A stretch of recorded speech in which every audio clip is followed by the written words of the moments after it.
Hello everyone and welcome. So with the new DINA system and cartel chips rolling out, I know a lot of you are looking to get 3k IO, or at least finishing all the 12 to unlock those juicy mythic track trinkets. And so this video is basically your fast track to 3k as a hunter. So minimal fluff, no over explaining, and just the essentials that you need to climb efficiently. I'm gonna go over, spec builds, talents, gear, like as much information in as little time as possible. So that you can just watch this video and log on and hop into some keys. Because I want to bring, the goal is to bring as many people who normally don't get 3k into the 3k range, if they want to. Alright, so this is going to be basically set in Marksmanship Dark Ranger. So for most dungeons, pretty much all dungeons for the purposes of this, you're going to play a Marksmanship with Dark Ranger. This is the build that you're going to play, the one that you see on screen right now. It's stronger defensively than Sentinel. It's much better at single target and priority target damage, and most people also find it a lot more fun than Sentinel. Sentinel is also fine if you want to do that, it's even easier, but I'll be assuming Dark Ranger from here on because I think it's just better for most people chasing 3k specifically. So for stats for this spec, you're looking for a lot of crit, that's the main one, and then after that you're looking for haste, mastery and versatility. Crit doesn't really fall off until maybe like 54%, which is possible but difficult to get, and even then it's still solid. I'm running high mastery right now, higher than even haste, unless, my flask is giving me haste at the moment. But that's mostly because I'm running the Jester Diamond here that just happens to have so much mastery on it. It's not that mastery is actually better than haste. For trinkets, you're looking for Pacemaker from Floodgate, so that's pretty straightforward to farm. And for the other one, you're looking for either sick. So ideally, you're looking for the Funhouse lens from Delves. I don't have it, but the Funhouse lens from Delves, which is like a 90-second haste crit proc trinket, or not a proc, but unused trinket, or the House of Cards, which you can get from One-Armed Bandit in the raid. So that's basically the trinket combo: Pacemaker plus a 90-second cooldown trinket, because this is a 90-second cooldown true shot spec. Signet is also okay, but it's a chunk worse than like these 90-second trinkets because the 2-minute cooldown just doesn't line up as well. Alright, for rotational overview, so the spec is basically about firing as many aim shots and rapid fires as possible in order to generate as many Black Arrow procs as possible.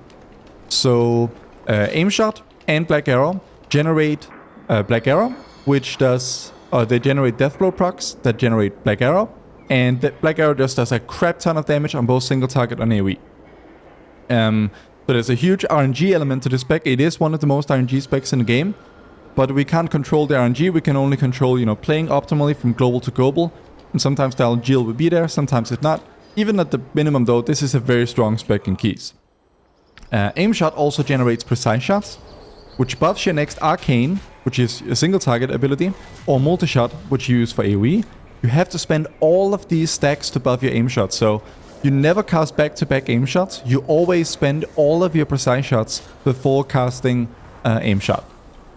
So for your AoE Opener burst going into a fresh pack here, your very first global is going to be activating trick shots.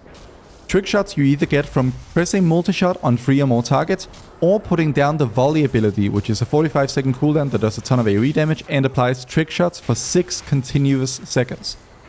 So I have a macro that you should use for Volley in the description. It just puts it down on your cursor so you don't have to place it with the green circle. It saves you a bit of time and increases your DPS. So yeah, first global is going to be activating trick shots, either with Volley or multi-shot. Usually I go for multi-shot, and that's because Volley is placed on the ground and you don't necessarily know how much the tank is going to pull, or where he's going to pull it, or how he's going to move and so on. So multi-shot first is very safe, but if you do know for a fact that the pack won't move, like for example these dummies here, then using Volley is completely fine. Next global should always be a Black Arrow, and then into a rapid fire. So the first 4 globals are essentially locked in. It always goes activate trick shots with some ability, then Black Arrow, then rapid fire, and then you apply trick shots again, usually with the one you didn't use the first time. So if you multi-shot it at first, then the second time you apply trick shots after the rapid fire, usually going to be a Volley. Or if you volley it first, then the next one is obviously going to be a multi-shot, because we can't volley every time. And then after that, rapid fire has a 25% chance of giving us a Black Arrow proc. So in this exact case, I got it, for example. It doesn't help that these dummies are always below 20% HP, which means I can always use Black Arrow, but yeah. 25% chance that this rapid fire that you use in the opener will give you a proc. If it does, then spend it after you reapply trick shots.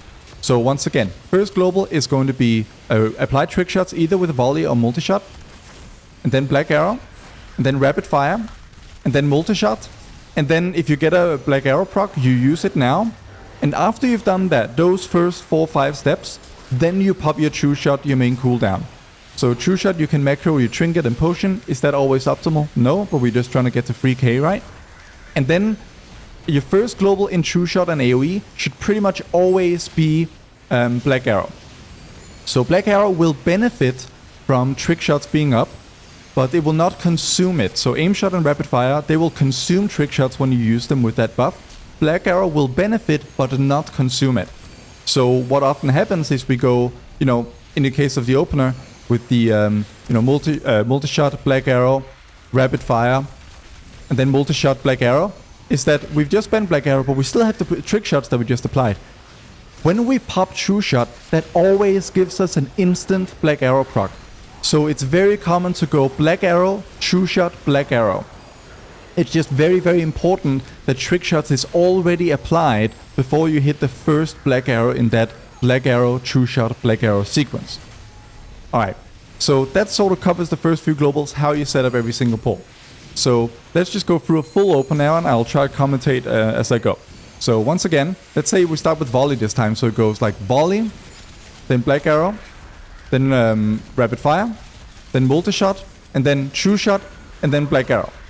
And now, the flow of the rotation is basically just always cast, basically, black arrow is your top priority, but it must only be cast with trick shots. Your second priority is rapid fire, which comes off cooldown regularly. And your third priority is going to be aim shot.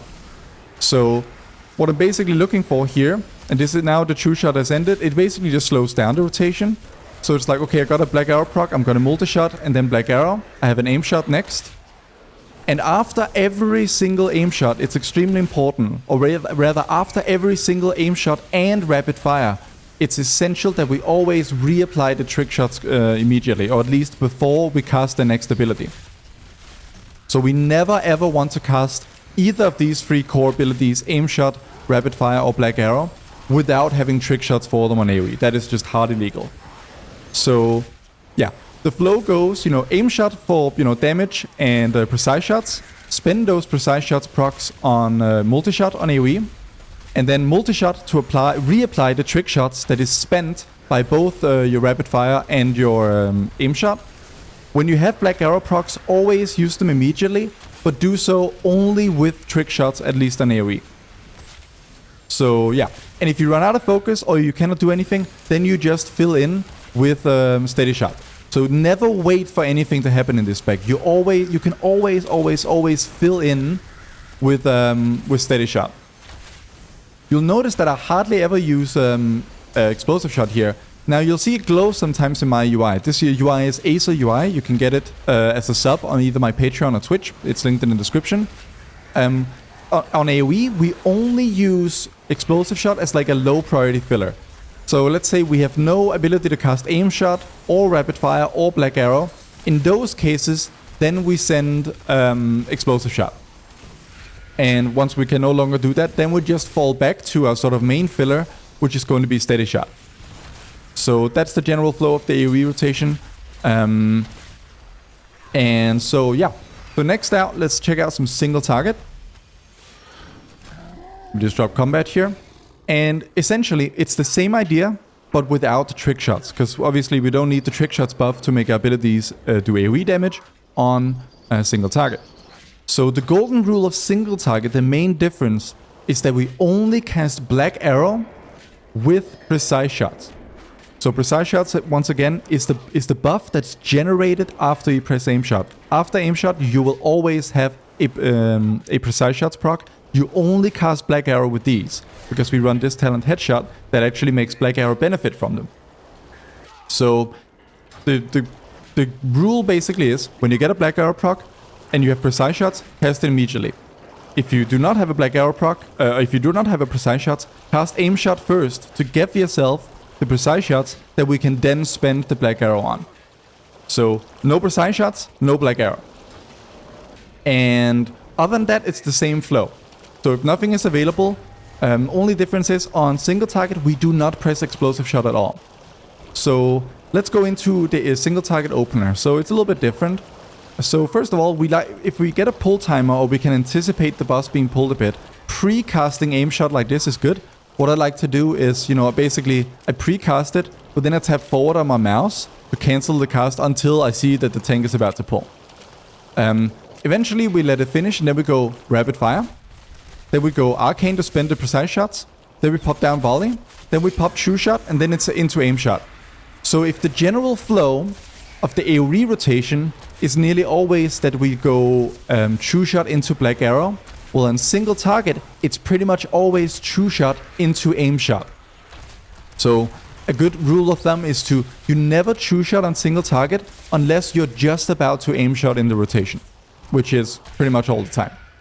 So, and other than that, the flow is very similar. When you have a black arrow proc, check if you have precise shots and then use it if you do. Otherwise, wait with the black arrow until after your next aim shot. So now it's just, fill in with steady shot, aim shot. I get a black arrow proc, so I'm going to use my precise shots with it. Hit the volley off cooldown, place it on the boss. Always, always, always spend all of your precise shots procs immediately after aim shot. That's just a very good rule of thumb to have. Like 99% of your aim shots should just be instantly followed up by either an arcane shot or a black arrow proc if you know that you had one beforehand. Sometimes you will arcane, but you actually got a black arrow proc. That is just one of those annoying parts of life. Aim shot into black arrow here since I have a proc. Whenever we have a rapid fire, we basically just mindlessly press that off CD. Aim shot into arcane to spend a precise shot stack immediately. And whenever we can cast nothing else, we just press steady shot. And that's all there is to the single target rotation really. Now cooldowns are gonna come up again at 90 seconds. So let's wait until we would normally cast an aim shot. So in this scenario right here, aim shot off CD, volley, then true shot, then aim shot. And then of course, pressing true shot gives us an automatic black arrow proc. So we always go a true shot into aim shot into black arrow 99% of the time. And now it's the same flow as the general single target rotation, but of course it's just faster essentially. Everything has a shorter cooldown. You're likely to get more procs, and you just have to react to those procs. So yeah. As for general cooldown management, true shot is really strong both as a single target and an AoE cooldown. And you should use it as long as you'll get the full 20-second value. So don't hold it forever trying to min-max the perfect pull. Quantity of true shots, provided that, they have full uptime on the boss and everything, is generally better than that sort of quality of true shots. It is sometimes worth holding at the end of a boss if you know that a difficult pack is coming up, because, as good as true shot is on single target, it is even better on AoE. It's one of the best AoE cooldowns in the entire game. Alright. So next I wanted to talk about WeakAuras and UI and just the essentials that you need. I'm not telling you that you need to change out your whole UI. I will do an obvious plug for my UI pack here. So what you see on screen is Azor UI. I've vainly called it. It's this LVI profile here, which are all the health bars and everything. But I think the main star of the show is Azor UI Hunter, the WeakAuras pack. So this has basically everything you need for all Hunter specs in this simple pack here. Every buff is tracked that you need. Every single ability, cooldown, proc, everything you could possibly think of. It also has a bunch of focus tracker, precise shots. It has a BL reminder.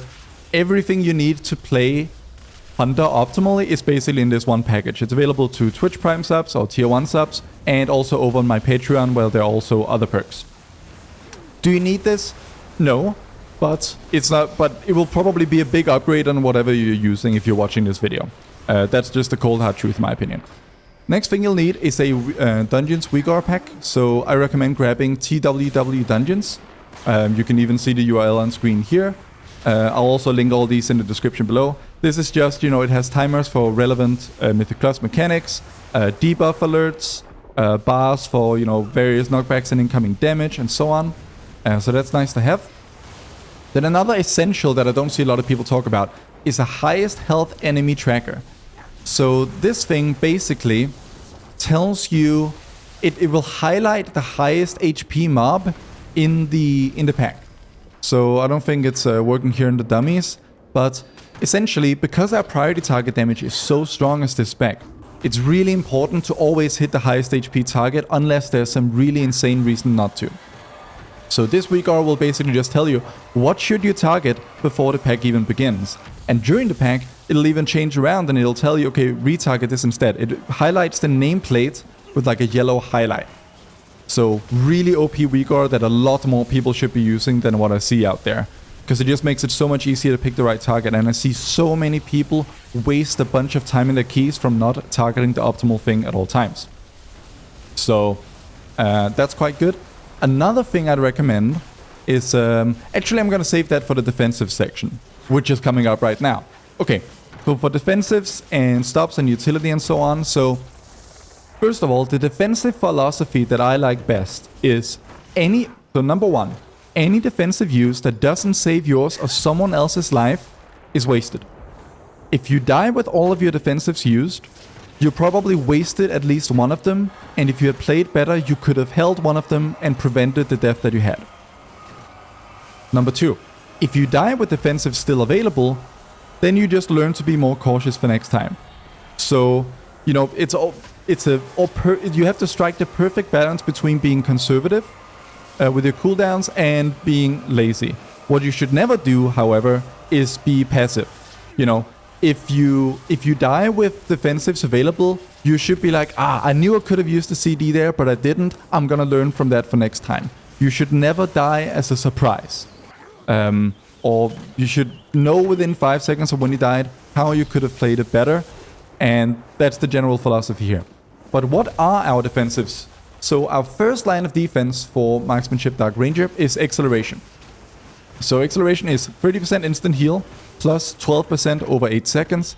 It says it's a 2-minute cooldown, but really it's like a, 45 seconds to 1 minute cooldown, because whenever we spend focus, the cooldown is reduced significantly. Not only that, but depending on your choice of center talent here in the Dark Ranger tree, when you select Smokescreen, which I generally recommend, Acceleration, pressing it, grants you 3 seconds of Survival of the Fittest. Survival of the Fittest is 30% reduced damage taken. This is your other main cooldown, what someone would call a wall, your main sort of mitigation. You have 2 charges, 1.5 minute recharge each, 30% reduced damage taken for 8 seconds. This is really good. This is, you know, if Acceleration isn't enough to save your life from a mechanic, whether that's a dot or topping yourself up for something, then Survival of the Fittest is your second one. But whenever you do press Acceleration, even that by itself gives you 3 seconds of this buff. So we have, you know, a 30% DR for 3 seconds on like a 45-second cooldown plus a really powerful heal. So this is what I meant with like stronger defensively earlier. Dark Ranger has a really good defensive toolkit. You will not die because you're squishy as Dark Ranger. Yeah. Other than that, we have, of course, the classic aspect of the turtle. So this is your immunity. It will not like immune damage. It doesn't immune damage point blank. It usually immunes the application of debuffs or certain mechanics. So if you already have a dot taking you down, if you turtle, it'll reduce the damage you take by 30%, but so will Survival of the Fittest. But if there's a huge like AoE knock coming out and you're low on HP, let's say you're in Priory, the Paladins are coming with their big AoE, and you have used all the other defensives, and you know that you're going to die from this AoE, you can turtle that AoE and take 0 damage. So turtle mitigates usually big hits, big individual hits, but it's not so good for dots and so on. Of course, there are also mechanics that you'll learn about as you play, where it can be used to negate things completely. But yeah, stick to the philosophy of, if something would not save your life, it's wasted. Because you don't want to die with everything used and then just be like, well, it's the healer's fault. There's almost always something you could have done to space your defensives out better. Let me just have a sip of water. Alright. There's a fourth defensive really, which is Feign Death. So Feign Death can be used to cancel virtually any cast on you. It can be used to negate any number of mechanics. There's a whole separate video could probably be made about this. But for free K level, what you mainly need to, I think you will get 80% of the value out of Feign by just grabbing this WeakAuras right here. It's called Targeted by Damage Spells. Whenever you're targeted by any mechanic, by like a mob or something, it'll show here in the center of the screen, like it'll show an icon and then a timer here, and it'll also do like a bloop sound. When that happens, press Feign, because like 95% of the time that this WeakAuras shows up, you can feign the cast that's on you. You know, there are things that it will not show up for that you can feign. There are things that it does show up for that you can't feign. But in my opinion, you should just get your UI that will show you this information. And this will be linked in the description. And then you sort of learn by yourself. Because yeah, you know, a list could be made of every possibly castable feign. But the thing is, it makes almost more sense to talk about which casts cannot be feigned. Because virtually anything that targets you as a player individually can be feigned. So the list would be so long of everything that can be feigned that I don't think anyone would be able to retain that information really. So I'd say get a WeakAuras that tells you when something potentially feignable is cast on you, and just make it a habit of feigning it when you see it. So yeah. Next up is interrupt and stop strategy. So obviously counter shot is our kick. It's a 22-second cooldown. It's okay. So I recommend using OmniCD for tracking group kicks. It doesn't really show in my current situation here. Even when I press test, it doesn't show up. Well, you can partly see it here. So like it'll show my kick here, and then if I was in a group, it would show a bunch of others. This is also part of my my Hunter UI that you can get as a sub. But yeah, getting something like OmniCD or a similar add-on to track group kicks is very helpful. You will usually not be like a top priority kick, right? You're a ranged kick. But at the level you're going to be playing at, if you kick aggressively and well, chances are you will probably outkick even the melee players, and that's just because, you know, your chances are if you watch this video, you're going to be more proficient at these keys than the people you're going to be playing with. That's just the truth. So yeah, tracking group interrupts and kicking aggressively. But I wanted to talk about a cool macro for kicking. Like, it's not optimal, but I think it'll help. Like, it's very easy and it's good enough for 3K. So it's this strange macro here. Can I make it bigger? Yes, I can. So I don't have to explain every line, but what it essentially does is that if there's a casting target in the pack and you don't have a current focus, it'll actually just target that thing and kick it and then swap back to your last target. I don't know how it does that, but that's what it does. It's like an auto kick. I mean, it doesn't kick for you, you have to press it, but you don't have to worry about the targeting or anything. It's like, if you don't have a focus target set, and you just see something random casting in the pack, and your kick is available, you can just smack it and it'll kick it. Now, if multiple things are casting at the same time, you don't get to choose, so that's obviously one of the problems here. But it's like, it's maybe half as good as perfect kicks, but with like a tiny fraction of the effort. Now, you can probably get to 3K with this alone. Like, if you actually just use your kick, that already puts you so far ahead of most people. But if you want to kick properly, I highly recommend grabbing a macro like this. There are many variations of it. I think this one is for rig reverb. So this one you'll bind to one button. I have it on Shift W, but that's just me. And it will focus your mouse over target. And you should use this before the pull even begins. You pick your kick target before the pack begins. Sometimes you can even go one step further and you say, okay, I'll kick star. The number here in the macro indicates what marker you will give the target. So in this case it's star. Whenever I use this macro on my MOUSEOVER, it'll actually mark it star. Like that.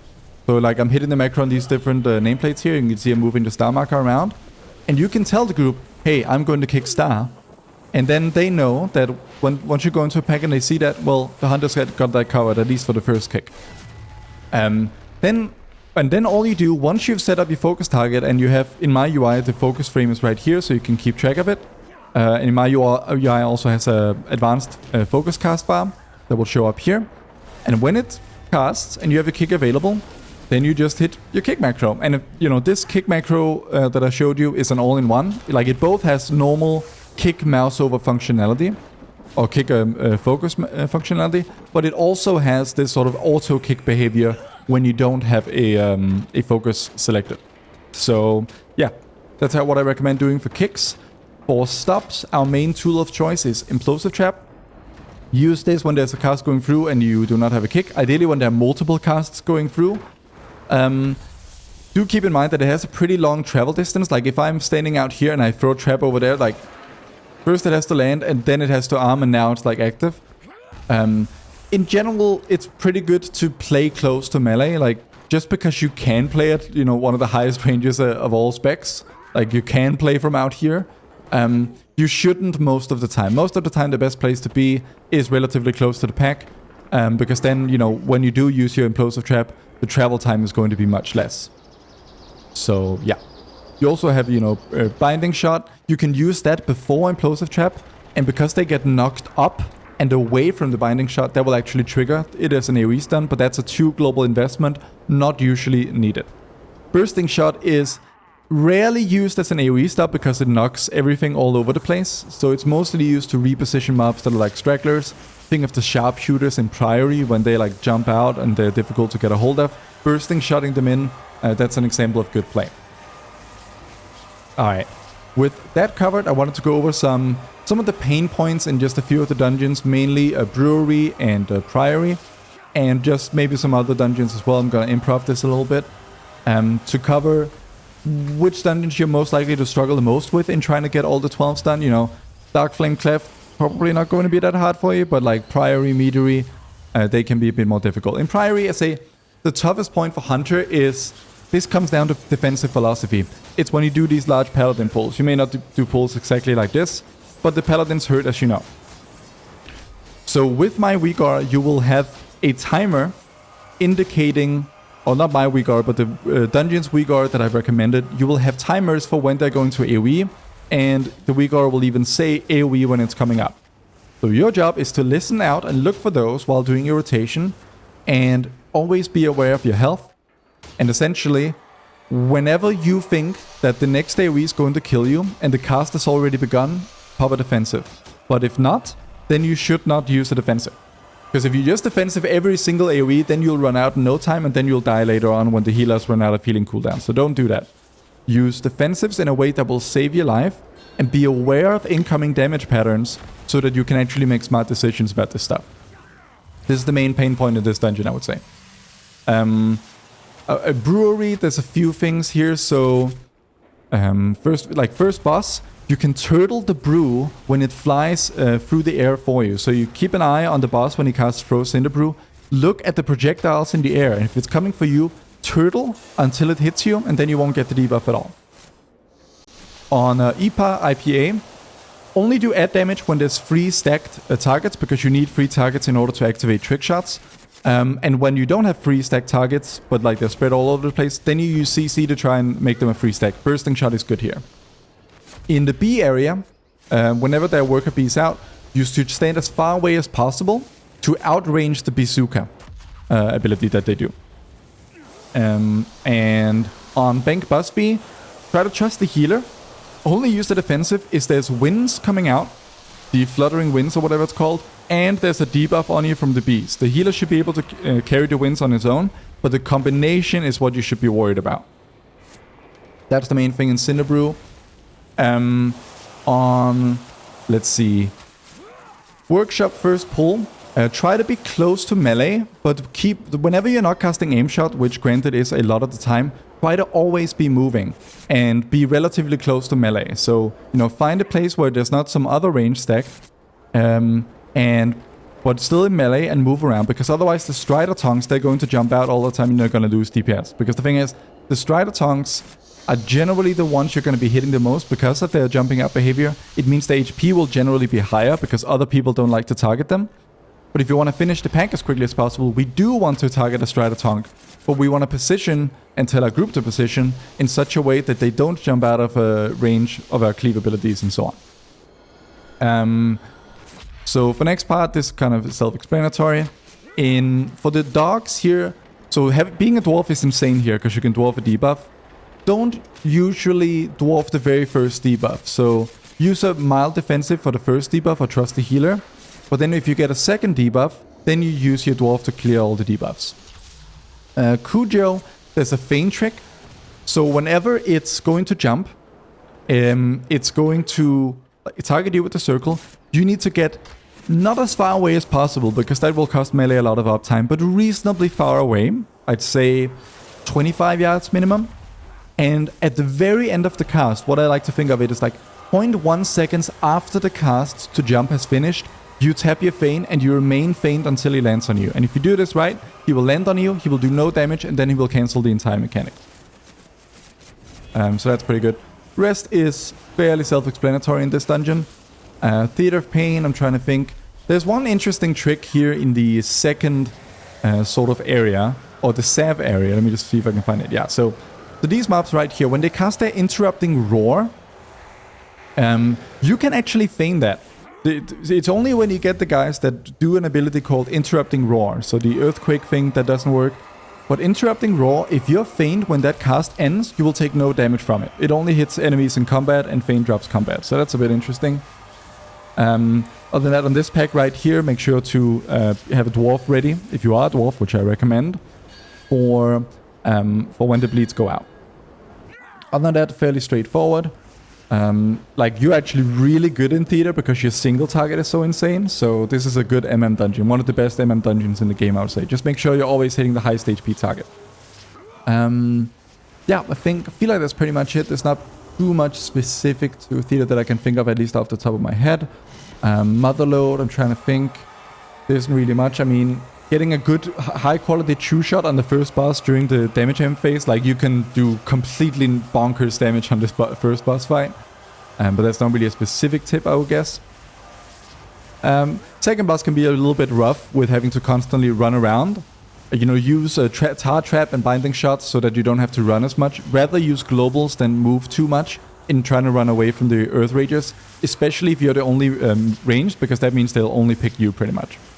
This area you can do really sick mastermind damage if you pick your targets appropriately. And same in the last part, you know, you can do really good prio on the war machines and so on. On last boss, there's an interesting feign. Basically, as soon as the big circle is on you, I don't recall what it's called off the top of my head, but as soon as like the big rocket goes on you, you hit feign and you feign until the cast ends.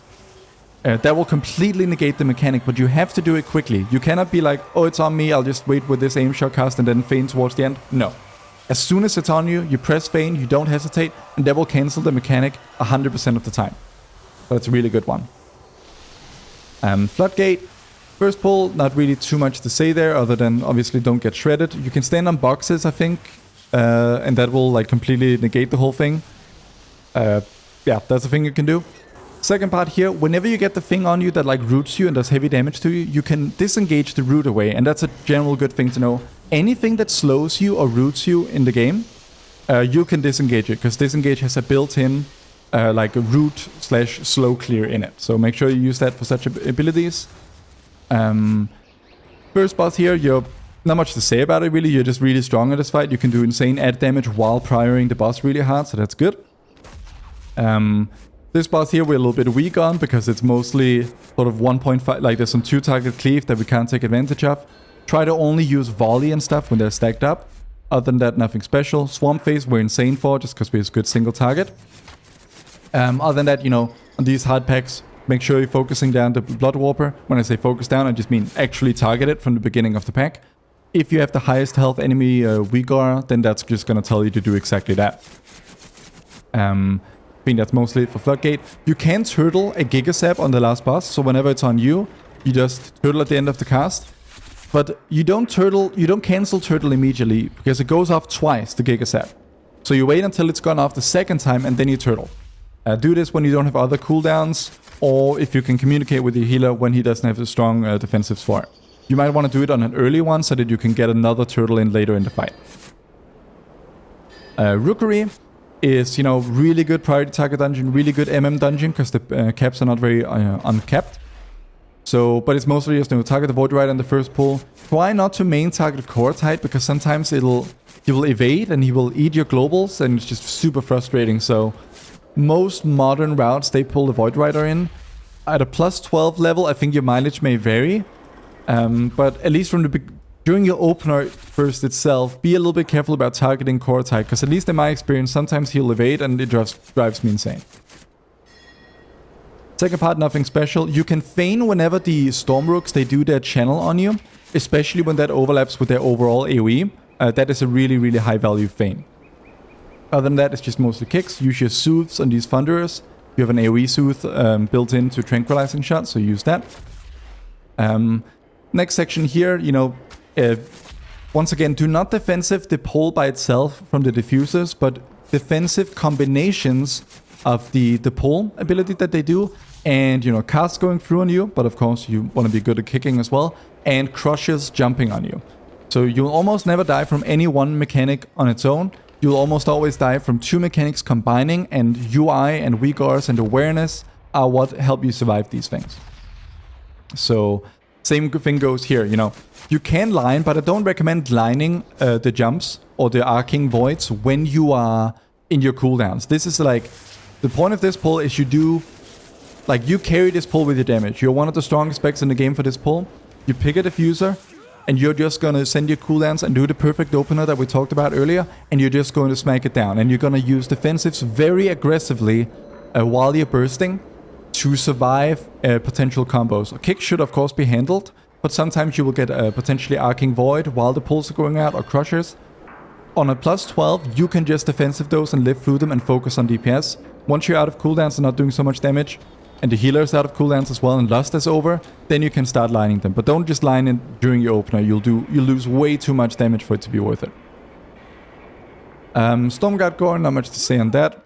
Last section here, you have good prior for the Ascendants, so just make use of that. Other than that, nothing to say. Last boss, you are insane for, because you have such good single target. And basically just ensure that you basically just true shot every single shield amp. Hopefully it'll line up. At the very least, you should always true shot the very first one that has Lust on it, or whichever one does have Lust. You can easily do like well over 3 mil, probably 4 mil on this boss, if the procs are in your favor. So yeah, that's Rookery. Dark Flamer said Poly wouldn't be too hard, and it really kind of isn't. You know, hit the Overseers, prior them well. Use your auto kick macro to get random Wick Lighters and stuff. Obviously be stacked. First boss we're insane for as well, because we have such strong prior. Like we can and should do AoE damage, because it gives us some prior. When rapid fire hits multiple targets, it stacks up a buff that buffs aim shot even more. So AoE in first boss, and you will still do insane boss damage. Prior target damage is also really good on the Wandering Candles in the next sections. Your boss damage on both Blaziken and Candle King should be excellent. And in the last part as well, here you can use MD, misdirection. There's another thing, like misdirection you can almost think of as a DPS cooldown. So it's just like redirection of your threat, but that means you can start DPSing way sooner than everybody else. Like while the tank is still gathering the pull, you know, if the prior target is pulled early in the pull, then you can just start hitting it immediately with MD and do way more damage than everybody else in that. So take advantage of misdirection. Think of it as a damage cooldown, in that it allows you to DPS much sooner than you otherwise would be able to. And that becomes really relevant in the darkness area here. You know, as soon as there's a shuffling horror or corridor creeper to hit, use your misdirection, start hitting, and you can start your AoE rotation while the tank is running around, as long as you're in the light yourself.